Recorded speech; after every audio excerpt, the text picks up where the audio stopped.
Hi అండి, welcome to బాగున్ recipes. ఇవాళ recipe దొండకాయ కొబ్బరిపాలు కర్రీ అండి. ఎలా చేయాలో ప్రాసెస్ ఏంటో ఫుల్ వీడియోలోకి వెళ్ళి చూసేయండి. టేస్ట్ మాత్రం చాలా బాగుంటుందండి. ఒకసారి ట్రై చేసి ఎలా ఉందో కామెంట్ చేయండి. ఆయిల్ వేడిన తర్వాత జీలకర్ర, ఆవాలు, ఎండుమిర్చి వేసుకోవాలి. కరివేపాకు అవి కొంచెం ఫ్రై అయిన తర్వాత ఉల్లిపాయలు, పచ్చిమిర్చి కూడా యాడ్ చేసుకోవాలండి.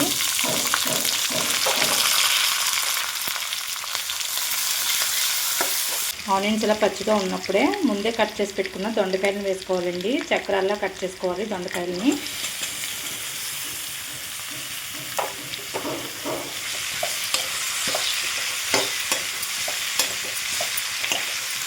దొండకాయలతో పాటు ఉల్లిపాయలు కూడా మగ్గుతాయండి.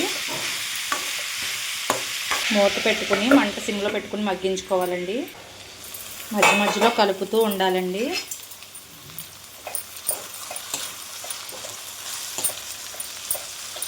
దొండకాయలు అలా వేగుతున్నప్పుడే అల్లం వెల్లుల్లి పేస్ట్ వేసుకోవాలండి.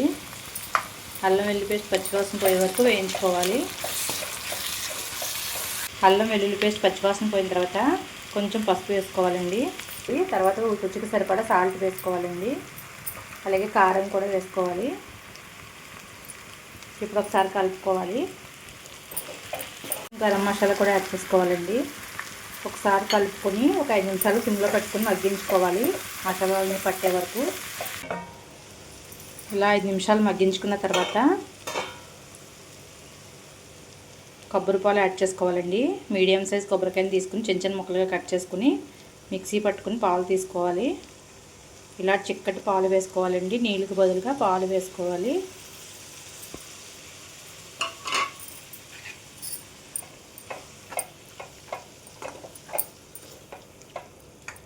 పాలు వేసుకున్న తర్వాత దగ్గరగా ఉడికించుకోవాలండి.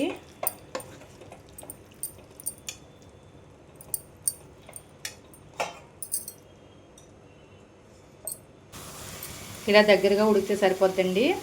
కొత్తిమీర ఉంటే లాస్ట్లో యాడ్ చేసుకుని స్టవ్ ఆఫ్ చేసుకోవడమేనండి. రెడీ అయిపోయిందండి దొండకాయ కొబ్బరిపాలు కర్రీ.